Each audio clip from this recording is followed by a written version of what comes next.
La charge émotionnelle, comment s'en libérer, de Christelle Albaret, lu par Clotilde Sey. La plupart du temps, quand on prend sur soi, quand on réprime ses émotions, ce n'est pas une décision consciente que l'on s'impose. On le fait parce que, inconsciemment, on adhère à une sorte de mafia des émotions et à sa loi du silence. Ce n'est pas votre faute, mais pour vous en sortir, il faut d'abord en prendre conscience pour vous extraire de ce système afin de pouvoir non pas vous repentir, mais vous libérer. Quand on est dans une famille mafieuse, on n'a pas le choix. On est obligé d'adhérer aux règles du jeu du clan, impossible de fonctionner autrement. Et on respecte l'omerta, c'est-à-dire la loi du silence. En ce qui concerne les émotions, c'est la même chose. La loi du silence, l'omerta, la loi du silence, le fait de ne pas voir, de ne pas entendre, de ne pas parler, c'est cela qui vient alimenter la charge émotionnelle. Sans nous en rendre compte, nous sommes tous plus ou moins conditionnés par ce schéma. Je ne peux pas m'exprimer naturellement, donc je garde les choses et je prends sur moi. Une certaine pression s'installe qui nous rend prisonniers et, en même temps, c'est presque un mécanisme de défense inconscient, car on pense qu'il faut être comme cela pour être accepté, pour être aimé, pour rester dans le clan. C'est une norme. La libération de la parole avec l'effet MeToo, ou encore sur des sujets tels que l'inceste, montre que les choses changent, mais aussi et surtout que cette mafia des émotions et sa loi du silence sont bien présentes dans notre société. Je vois, mais je fais comme si je n'avais pas vu. J'entends des choses, mais je fais comme si je ne les avais pas entendues. J'aimerais parler, mais je ne peux pas. Les émotions en lien avec ce que l'on observe ou ce que l'on entend vont être réprimées, alors qu'elles devraient en fait nous pousser à passer à l'action et à avancer. Pourquoi ? Parce que l'on a peur, parce qu'on se l'impose ou alors parce que notre environnement nous l'impose. Pourquoi, par exemple, prends-tu sur toi quand une personne te fait une remarque désagréable et non justifiée ?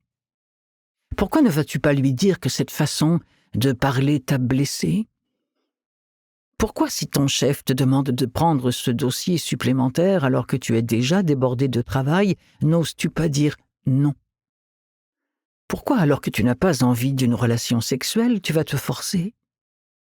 Pourquoi, alors que tu sais que la personne avec laquelle tu vis est toxique, tu n'arrives pas à dire stop et à la quitter ? La première explication réside dans notre héritage. Elle est liée à la façon dont notre environnement familial nous a préformatés. Notre héritage, c'est celui de nos parents, bien sûr, mais cela peut aussi remonter beaucoup plus loin. Je me souviens du cas de cette patiente, une jeune femme d'origine malgache. Sa vie professionnelle est accomplie.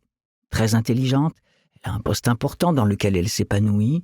Elle a un très bon salaire, elle est donc indépendante sur le plan financier, elle s'assume parfaitement. Mais sa vie personnelle et amoureuse est plus chaotique. Elle partage sa vie avec un homme toxique qui la maintient sous son emprise et qui lui fait subir de nombreuses brimades. Pourquoi accepte-t-elle de supporter autant de choses ? Elle a pourtant les moyens financiers et intellectuels de le quitter, de refaire sa vie sans lui, mais elle ne peut s'y résoudre et passe son temps à subir la situation. Elle me confie à chaque séance à quel point il est infernal, qu'il pompe toute son énergie vitale et à demi-mot m'avoue qu'elle n'est plus amoureuse de lui. Quand je l'interroge plus longuement sur son histoire, elle me décrit ses parents comme des personnes très douces, très conciliantes, très bienveillantes, mais aussi comme des personnes qui ont du mal à dire non. En approfondissant un peu, elle m'apprend que son arrière-grand-mère était une esclave affranchie.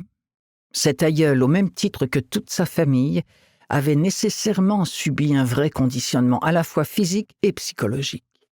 Et ses enfants, même s'ils étaient nés après qu'elle a été affranchie, ont eux aussi ressenti ce conditionnement.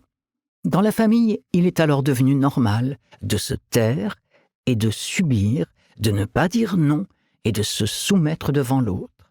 Aujourd'hui, même 3 ou 4 générations après, cette jeune femme est à son tour conditionnée pour subir et ne rien dire. Et surtout, pour ne pas remettre en question ce modèle.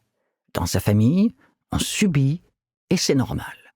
On en souffre, mais on estime que souffrir fait partie de la vie. Alors on prend sur soi sans jamais dénoncer ou remettre en cause ce modèle.